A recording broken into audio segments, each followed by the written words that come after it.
कि 10 साल का ये जो एंटी इनकम्बेंसी है वो धीरे धीरे अब लोगों के बीच में जा रहा है। और एक बात मैं और बता दूं कि अब तक ये लग रहा था कि अगर विपक्ष तेजी से आक्रामक नहीं होगा या विपक्ष उनसे सत्ताधारी पार्टी से मुकाबला करने की स्थिति में नहीं होगा तो ये लड़ाई नहीं आगे बढ़ पाएगी। लेकिन अब ये लड़ाई धीरे धीरे जनता बनाम सरकार की हो गई। ये बात तो उन्होंने कही है परकला प्रभाकर साहब ने।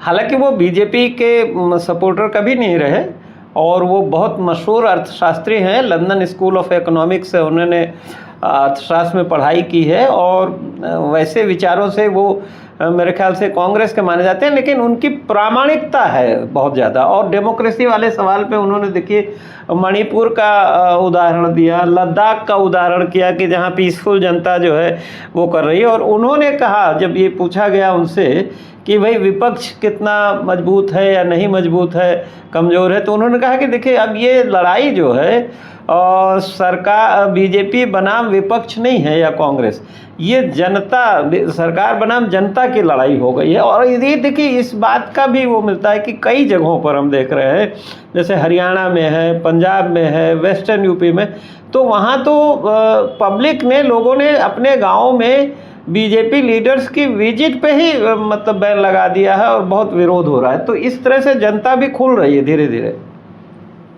बिल्कुल सही है, जो माहौल अब धीरे धीरे बदलता जा रहा है। और हम पहले चुनाव के पहले दौर से पहले हम ये देख रहे हैं, अभी तो ये चुनाव लंबा चलना है, तो आप देखेंगे कि जैसे जैसे बाकी चरण आते हैं तो और इस सरकार की पोल पट्टी खुलेगी। और जो एक माहौल बनाने की कोशिश की जा रही थी कि ये सरकार एक अलग दिशा में काम कर रही थी और देश को पूरी दुनिया में एक नाम उसका रोशन कर रही है, तो ये सारी चीज़ें जो है एक भुलावा, एक छलावा की तरह हम जनता के सामने है। और इसीलिए मुझे लग रहा है कि इस बार का जो चुनाव है वो भारतीय जनता पार्टी के हिसाब से नहीं, और 400 पार का लक्ष्य रखा है। तो लक्ष्य तो उन्होंने भी पहले भी उन्होंने जो है काफ़ी ऐसे लक्ष्य रखे हैं जिसको वो पूरा नहीं कर पाए। अच्छा, आपको याद होगा विधानसभा के चुनावों में भी अलग अलग राज्यों में वो बहुत बड़ा बड़ा लक्ष्य रखते थे, लेकिन कई राज्यों में उनकी दाल गली नहीं। पश्चिम बंगाल में उनकी दाल गली नहीं, झारखंड में उनकी दाल गली नहीं, हिमाचल में उनकी दाल गली नहीं, कर्नाटक में उनकी दाल गली नहीं।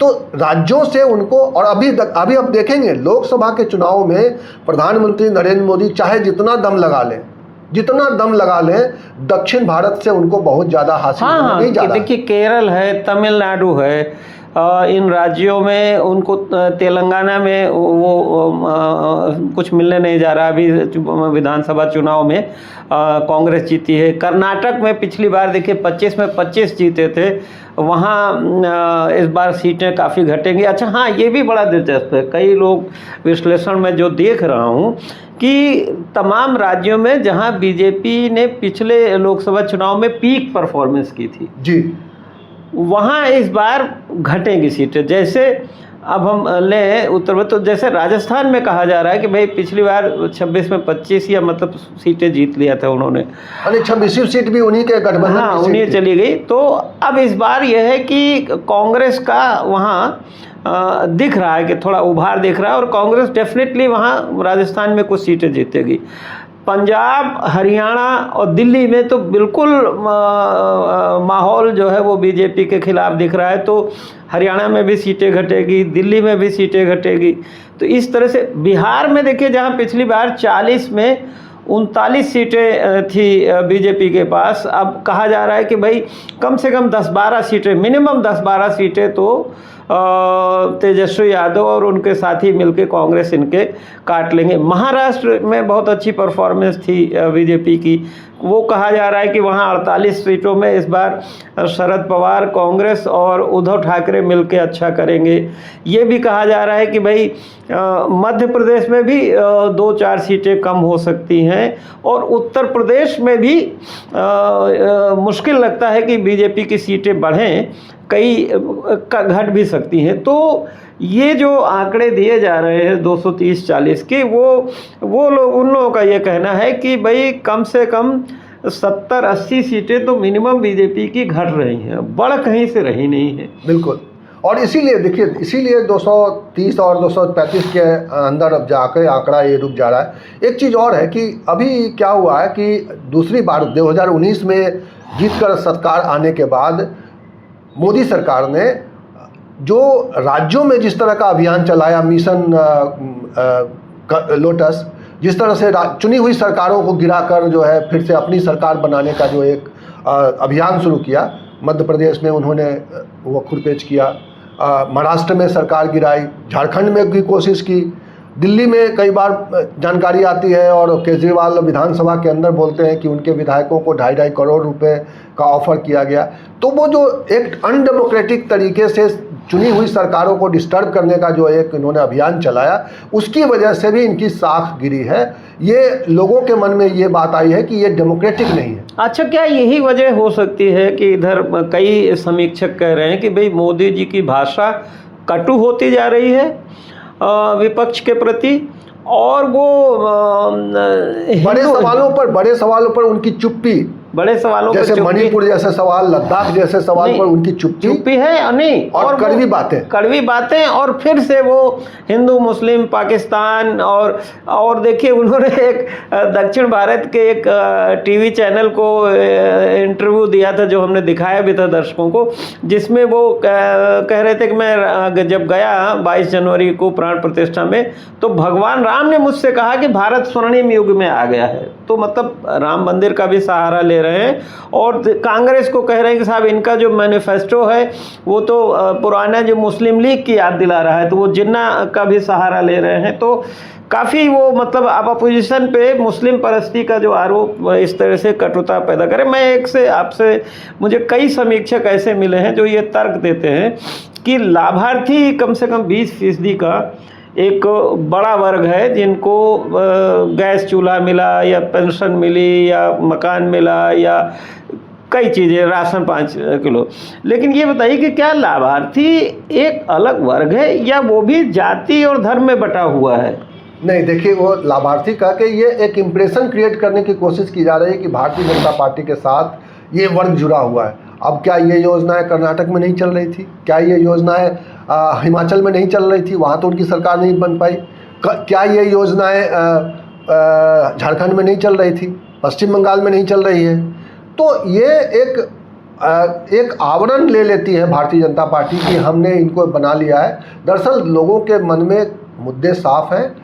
इन्होंने जो भुलावा दिया था, उस छलावा भुलावा जो था वो चला 10 साल इनका, लेकिन अब धीरे धीरे जनता में ये माहौल बन गया है कि ये सरकार उनके लिए ठीक नहीं है। और ये जो बात कही जा रही है कि 2024 का चुनाव के बाद चुनाव ही नहीं होंगे, ये जो, तो ये एक शंका भी लोगों बहुत बड़ा एक्चुअली कि संविधान बदल देंगे।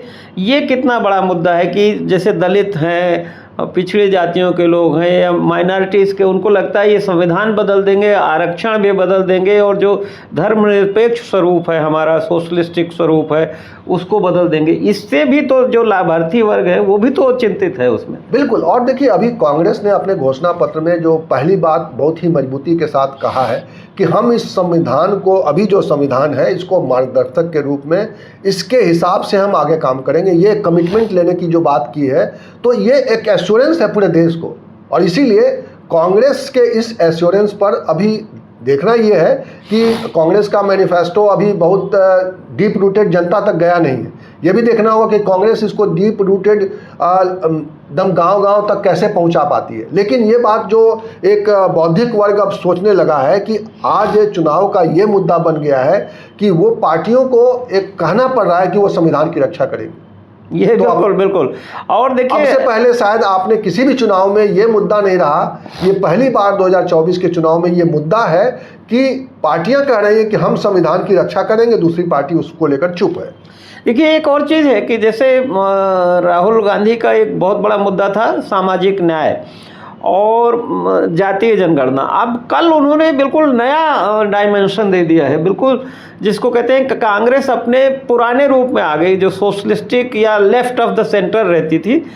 अभी ये आंकड़े आ रहे हैं कि 1% लोगों के पास 40% दौलत इकट्ठा हो गई है, यानी धन का केंद्रीकरण होता जा रहा है। तो राहुल गांधी ने कहा है कि भाई हम संपत्ति और दौलत का भी एक सर्वे कराएंगे और ये जो कुछ मुट्ठी भर लोगों के पास धन आ गया है, इसको भी हम रीडिस्ट्रीब्यूट करेंगे। तो कांग्रेस का जो राहुल गांधी ने जो बदला है, वो उसको एकदम प्रोग्रेसिव जो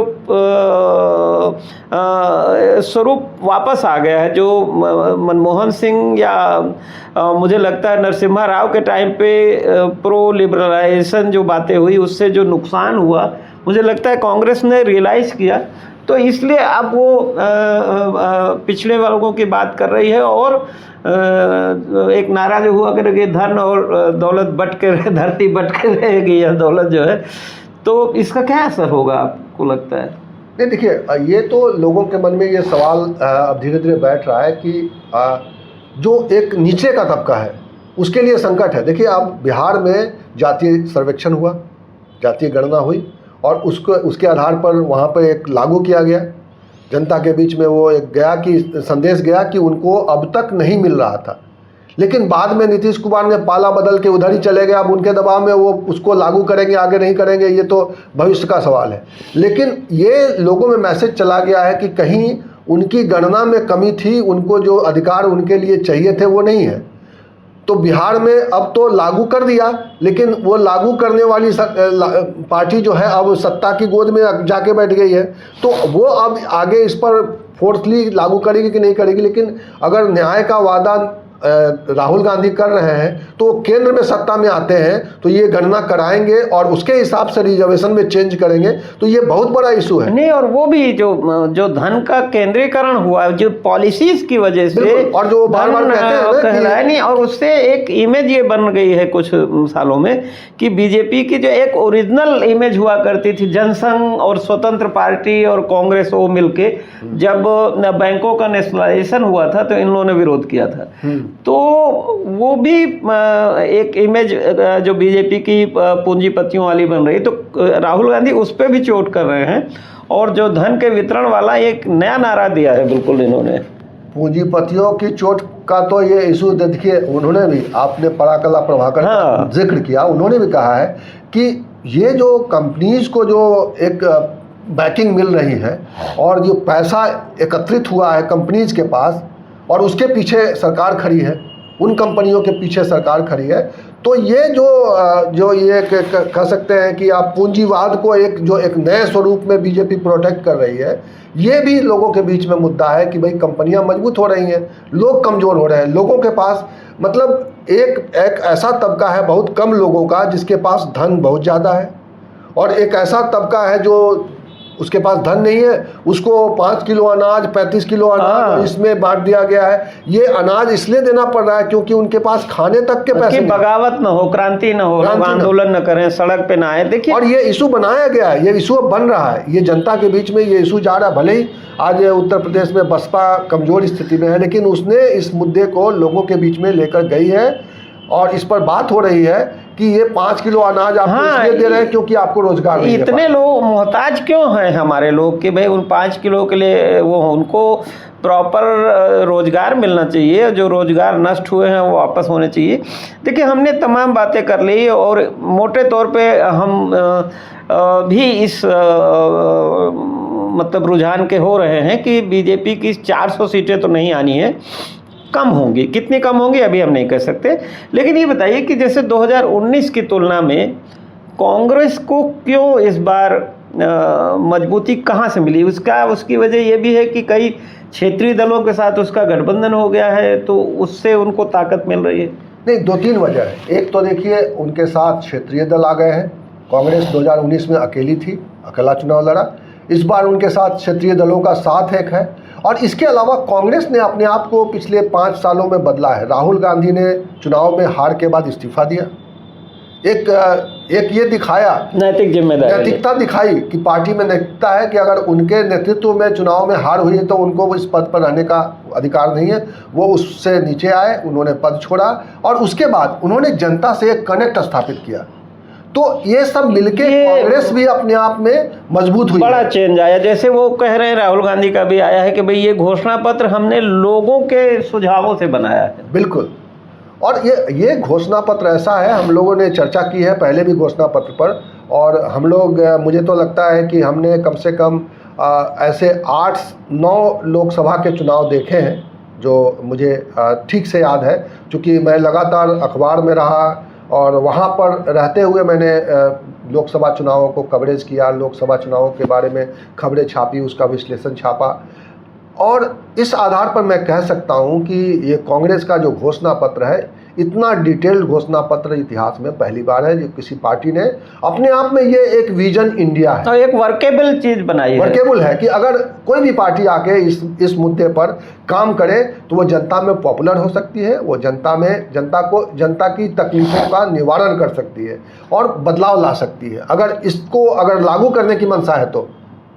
नहीं, मंशा तो दिख रही नहीं। वो जो मेरे पॉइंट था कि जैसे अखिलेश यादव हैं, साथ में आ गए हैं, तेजस्वी तो खैर पहले भी थे, तमाम क्षेत्रीय पार्टियां इनके साथ हैं, शरद पवार हैं, मान लीजिए उद्धव ठाकरे हैं, आम आदमी पार्टी आ गई है जिसके बहुत बड़ा सोशल मीडिया पे बड़ा असर है। और आम आदमी पार्टी आज की तारीख में एक ऐसी पार्टी है जिसका कैडर बहुत ही मजबूत है, एग्रेसिव लोग हैं। सोशल मीडिया जो आज की ज़रूरत है, जो आज राजनीति करने के लिए सबसे बड़ा पॉइंट है कि अगर सोशल मीडिया पर आपकी मजबूत प्रेजेंस नहीं है तो आप जनता तक अपनी बात नहीं पहुंचा सकते, क्योंकि जो मुख्य धारा की मीडिया है वो आपके कब्जे में है, सरकार के कब्जे में है।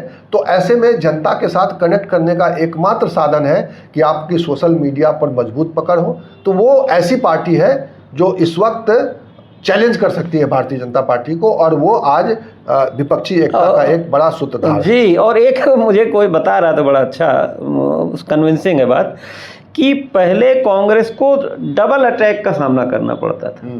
यानी बीजेपी भी अटैक कर रही थी और रीजनल पार्टी भी अटैक कर रहा था, आम आदमी पार्टी भी कर रहे थे, समाजवादी पार्टी भी कर रही थी, और बहुत सारी पार्टियां जो अटैक करती थी। तो अब ये फ़ायदा हो गया कि भाई डबल अटैक नहीं है, अब कांग्रेस पे बीजेपी का अटैक है और जो बाकी अटैक करने वाले लोग थे वो उनके साथ आ गए, जैसे केजरीवाल की पार्टी। तो बहरहाल अब तक का ये हम लोगों का एक अपना विश्लेषण है जो हम समझ रहे हैं लोगों की चर्चाओं के आधार पर या अखबारों के आधार पर, ये जो हमने सोचा, तो हमने सोचा कि एक बार आपसे शेयर करते हैं। और हम आपसे रिक्वेस्ट ये करते हैं कि आप जो हम लोगों का ये चर्चा है, जो हम लोगों का परसेप्शन है, तो उस पर आप अपना कमेंट ज़रूर दीजिए। यूट्यूब चैनल आपको ये सुविधा देता है ताकि हमको भी फीडबैक और मिले और फिर अगली चर्चा में हम उसको इंक्लूड कर सकें।